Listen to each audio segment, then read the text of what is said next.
The letter wasn't supposed to reach him, not yet, sealed in cream parchment and marked with the private insignia of the Queen Mother's estate. It arrived without warning. No ceremony, no briefing, no witnesses.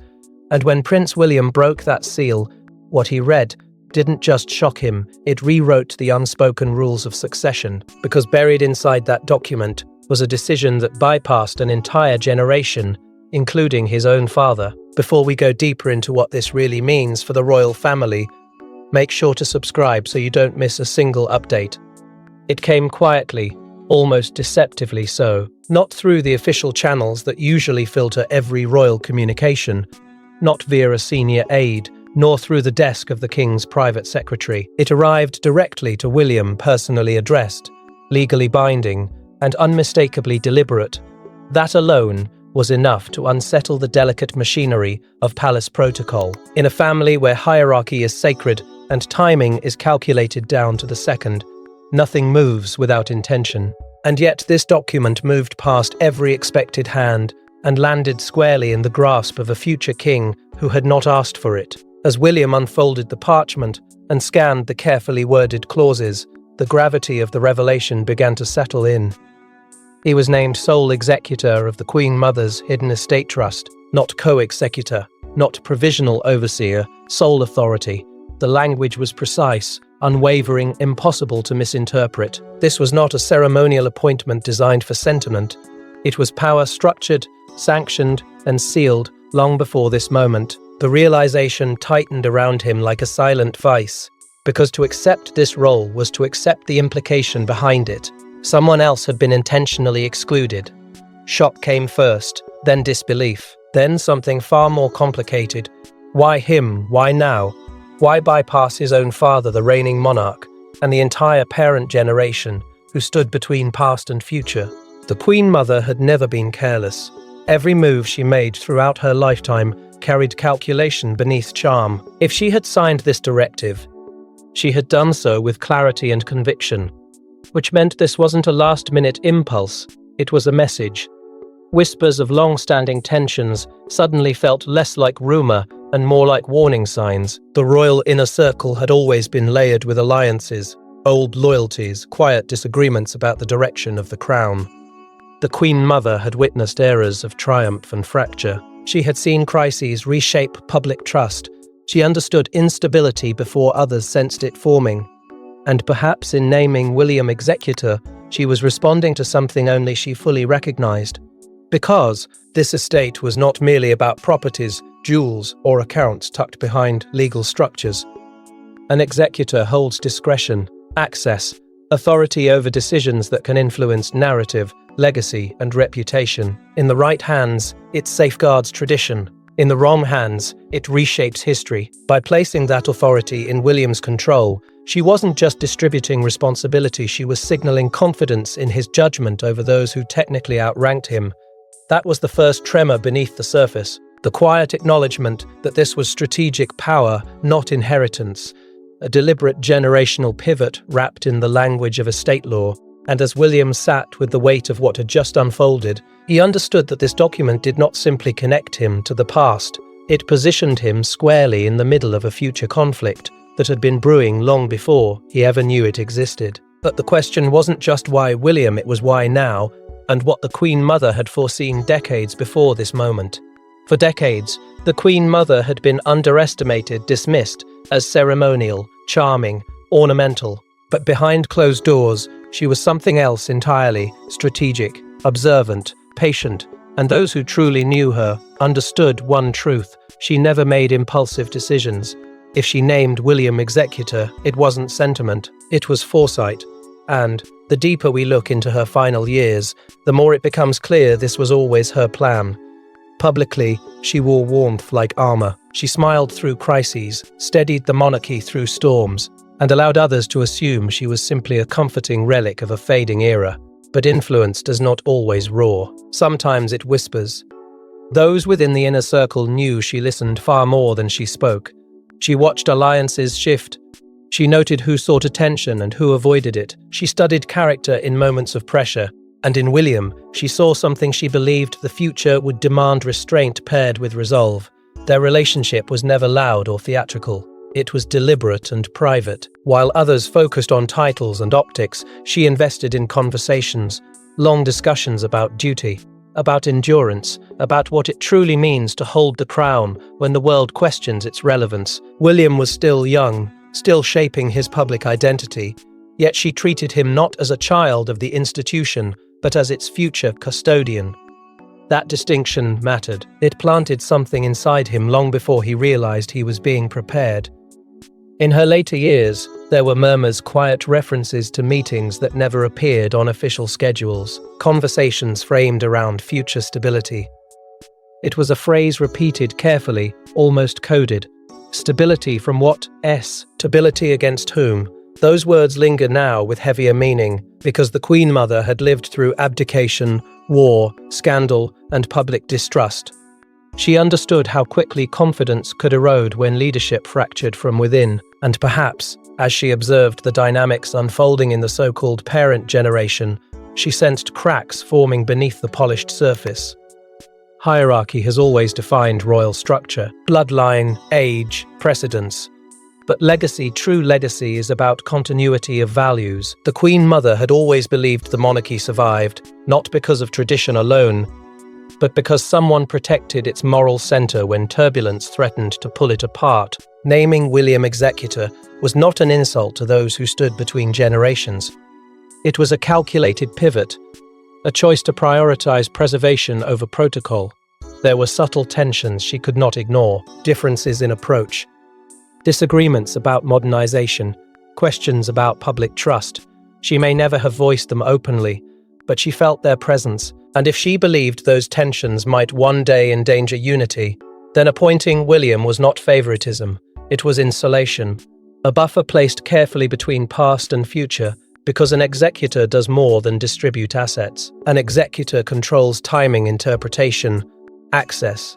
They become the guardian of what remains on. By entrusting William with that authority, she effectively placed a stabilizing force at the crossroads of generational power. It was bold, it was quiet, and it was unmistakably intentional. This appointment now feels less like a surprise and more like the final move in a strategy she had been shaping for years. She did not leapfrog a generation out of impulse. She did it because she believed the crown would need someone who could bridge loyalty and reform without tearing either apart. And if that bridge had to bypass convention to stand strong, she was willing to build it anyway. And if it was a safeguard, then what exactly was she trying to protect? And from whom? In royal protocol, hierarchy is sacred. You don't leapfrog a reigning monarch. You don't sidestep direct heirs. And yet, with one signature, the Queen Mother did exactly that. King Charles wasn't executor, nor was any member of the parent generation. They were bypassed quietly, completely, undeniably. And when word began circulating within palace walls, shock quickly gave way to something far more dangerous: suspicion. This was not a minor administrative adjustment. It was a constitutional tremor disguised as estate planning. The monarchy operates on order, clear lines, established precedents, respect for rank. By naming William sole executor, the Queen Mother disrupted that invisible chain. It raised questions one wanted to ask out loud. Had she lost confidence in those who currently held power? Had she seen instability forming where others insisted everything was secure? The silence that followed the discovery felt heavier than outrage. It felt calculating. Within the senior ranks of the family, reactions were restrained but unmistakable. There was confusion, yes, but beneath it simmered something sharper. Private conversations turned pointed. Why was this decision hidden for so long? Why entrust a grandson while excluding a reigning king? Some interpreted it as a quiet rebuke. Others feared it was a signal, a message written not in ink, but in omission. In royal life, what is not said often speaks louder than what is declared publicly. Speculation spread quickly behind closed doors. If the Queen Mother bypassed her own daughter's generation, it could only mean one thing: trust had shifted. That idea alone was explosive. Trust is the currency of monarchy. Once questioned, it destabilizes everything.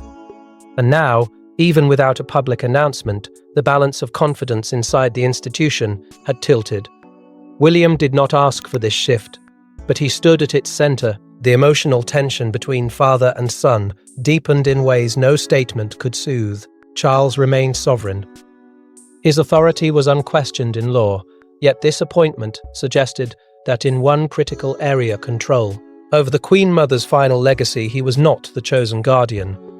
That distinction carried emotional weight. For William, accepting the role meant honoring his great-grandmother's faith in him, but it also meant stepping into a space that had traditionally belonged to his father's generation. Respect and responsibility collided. Loyalty felt complicated. Courtiers found themselves divided. Some argued that protocol should have dictated a different choice. Others insisted that the Queen Mother's wisdom must be trusted, even in death.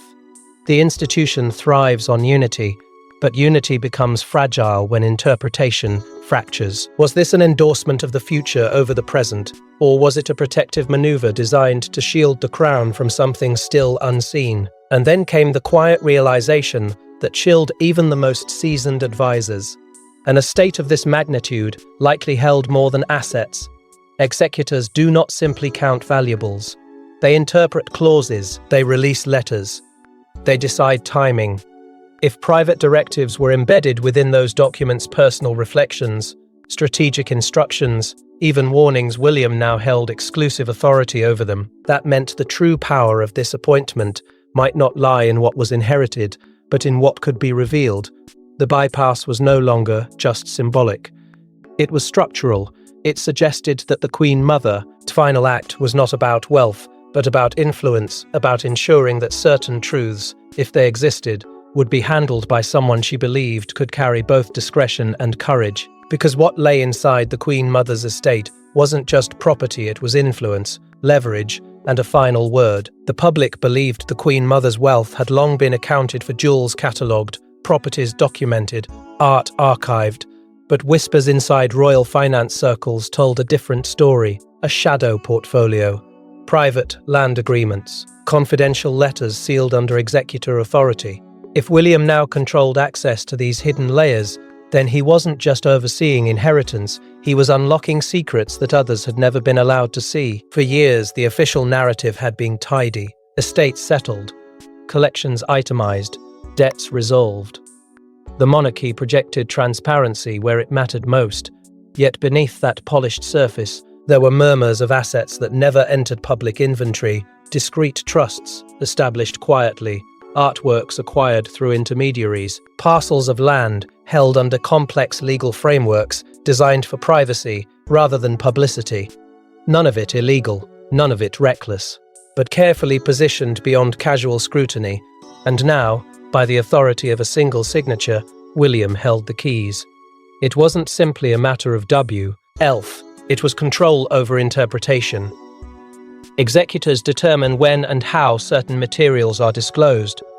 They decide what remains sealed and what is shared. Among the documents were rumored letters marked for future sovereign discretion. That phrase alone carried weight. It suggested personal reflections not intended for immediate circulation, perhaps assessments of character, warnings about alliances, guidance on preserving dignity under pressure. If those letters existed, they were not sentimental keepsakes. They were strategic counsel entrusted to one pair of hands. Then there were clauses buried deep within estate provisions, subtle, almost understated. Language allowing the executor to manage narrative assets in a way that protected institutional continuity. That could mean anything. It could refer to financial stewardship, or it could imply authority over timing and messaging should certain revelations surface. In a family where perception shapes survival, that level of discretion is powerful. It gives the executor leverage, not through confrontation, but through control of information. The jewels and heirlooms carried their own symbolic gravity. These were not mere ornaments. They were emblems of continuity, pieces worn at coronations, state banquets, diplomatic ceremonies. Passing through William's authority, even temporarily, they reinforced the unspoken shift Ed trembling beneath palace protocol. Each artifact represented a thread of history, now filtered through his judgment that symbolism would not be lost on those who felt bypassed. Power consolidation rarely announces itself, it gathers quietly. Executor rights allowed William to review, interpret, and when necessary, withhold. That is not a weapon. It is responsibility. But responsibility of this magnitude reshapes internal dynamics. Those who once assumed oversight now found themselves waiting for briefings from someone younger, someone not yet crowned. The inversion was subtle, yet impossible to ignore. And with every page he examined, the possibility grew that some discoveries would not remain neutral. Private reflections could reopen old tensions. Asset allocations might reveal preferences that stirred resentment. Even the absence of certain names could speak volumes. The Queen Mother's choices, once unveiled, had the potential to redraw emotional fault lines that had long been carefully managed. William understood this instinctively. The estate was not a vault of treasures, it was a vault of implications. Each document carried the potential to strengthen unity or expose fractures, and the deeper he went, the clearer it became that his role was not passive stewardship, it was active guardianship over history, memory, and the delicate equilibrium of trust within his own family. And as William began to review the documents, one revelation stood out above the rest. Tucked inside the estate's private addendum was a clause no one expected: a directive binding executor decisions to the preservation of the Crown's moral continuity. It was vague, powerful, and open to interpretation. But one thing was clear. This clause gave William discretion beyond accounting. It entrusted him with judgment, and judgment, inside a royal family, can change everything. The wording was deliberate, almost restrained, yet its implications were vast. Moral continuity was not a financial term. It did not refer to assets or property lines. It spoke to character, reputation, stability of principle. The Queen Mother had not limited William's role to distributing wealth. She had elevated it to safeguarding ethos. She had elevated it to safeguarding ethos. That meant every decision he made as executor had to consider not just legality, but legacy, not just fairness, but the long-term credibility of the institution itself. And that burden was his alone. There was no advisory committee attached to the clause, no co-signature required from the reigning monarch. The authority rested entirely with him. That isolation was intentional. It removed dilution. It eliminated compromise.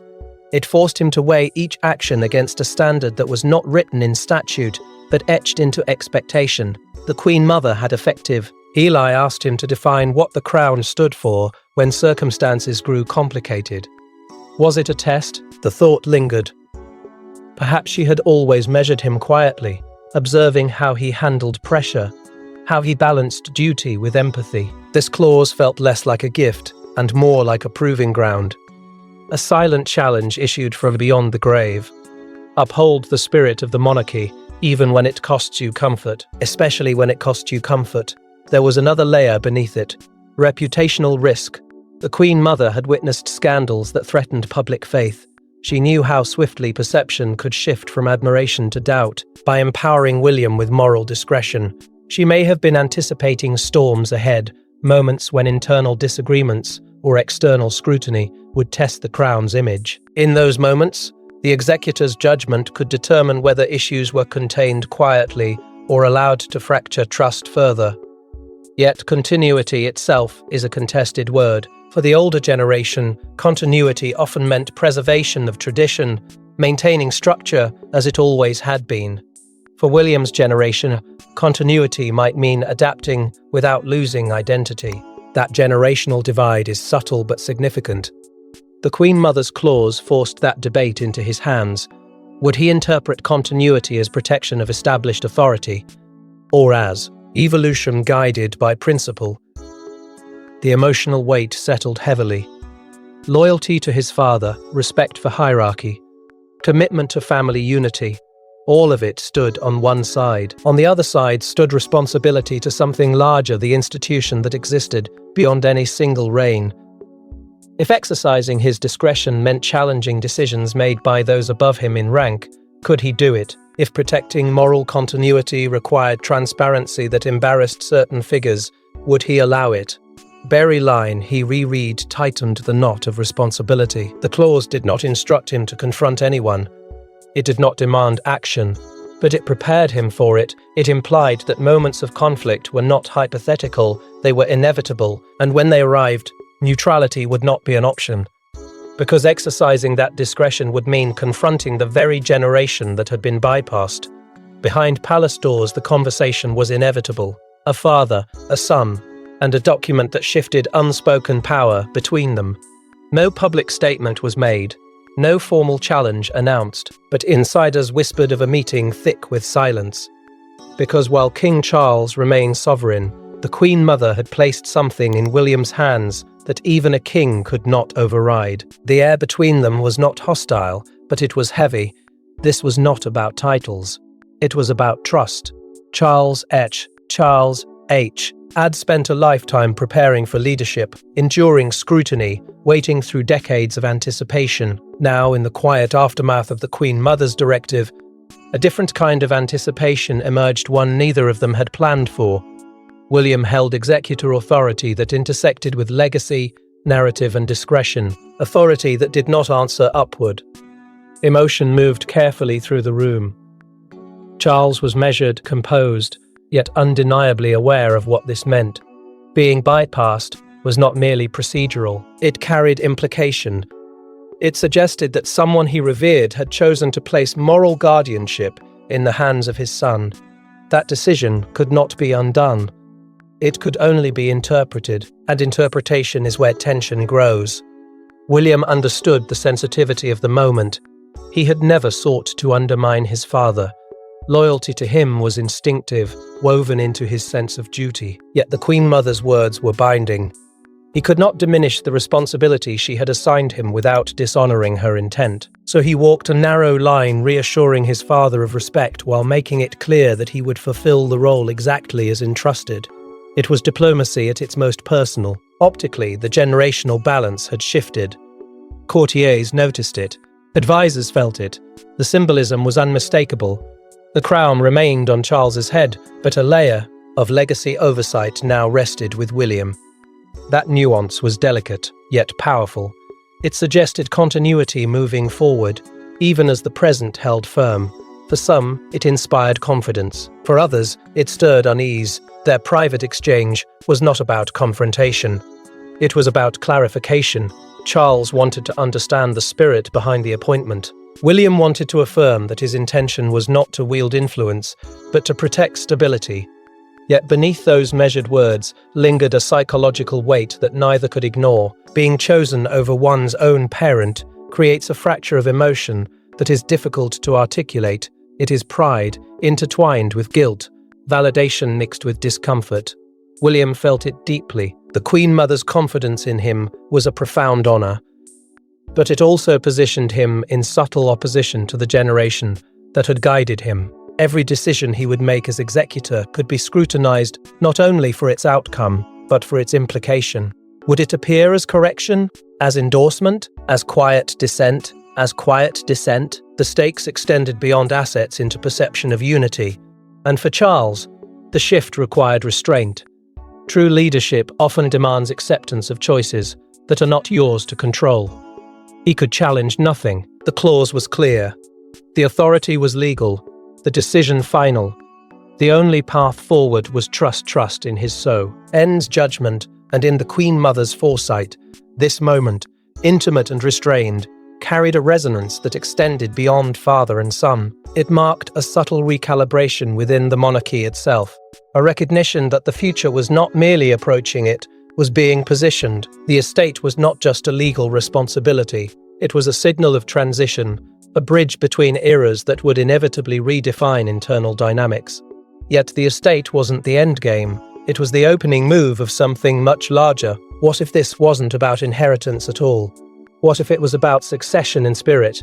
By naming William executor, the Queen Mother may have sent a silent message about who she believed should safeguard the monarchy's soul. And in doing so, she didn't just empower a grandson, she reshaped the invisible architecture of royal authority.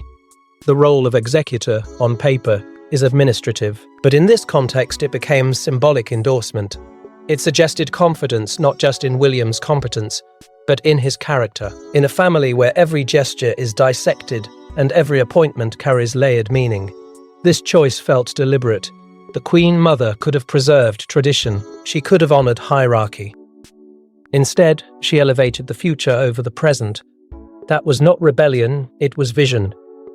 Trust had shifted quietly, almost imperceptibly, from one gene, ration to the next. This was not a public declaration of succession, yet it echoed like one within palace corridors. By placing stewardship of her final legacy in William's hands, she indicated where she believed stability ultimately resided. It did not strip authority from those above him, but it strengthened his moral positioning within the institution. That distinction matters. Authority governs, moral positioning influences. If this decision were ever fully understood by the public, its narrative power would be immense. The story would not be about wealth or protocol. It would be about foresight. About a matriarch choosing continuity of values over strict adherence to order. In an age where trust in institutions wavers, such a gesture could reinforce confidence in the monarchy's long-term direction. It would frame William not merely as heir apparent, but as trusted guardian even before the crown reaches him. Inside the institution, however, the implications run deeper. Strategic positioning does not require loud announcements. It builds through responsibility, through moments where judgment is tested and character revealed. The executor role gives William access to decisions that intersect with history and reputation. It subtly integrates him into the core of governance without changing his formal title. That is influence earned not by demand, but by designation. Public confidence often hinges on perception of preparedness. The Queen Mother's choice implies readiness. It signals that she saw in William a balance of restraint and decisiveness necessary for modern monarchy. If that perception spreads, it strengthens the bridge between tradition and evolving expectation. Citizens watching from afar may interpret this as continuity secured, as if the future has already been quietly vetted by someone who understood both the weight of the crown and the fragility of public trust. The ripple effects could extend beyond father and son. Other branches of the royal family will inevitably interpret the shift through their own lenses. Some may feel reassured that the line of stability remains strong. Others may sense recalibration in influence. The architecture of royal authority is not only about formal power, it is about who shapes narrative, who protects legacy, and who carries symbolic endorsement from those revered. This moment feels less like closure and more like prelude. The Queen Mother's final act did not conclude her influence, it amplified it. She cast a long shadow forward, ensuring that her belief in William's stewardship would resonate long before his formal reign begins. And as that realization settles in, it becomes clear that the executor title was not an endpoint, it was alignment. But the greatest shock was still waiting because one final document remained sealed.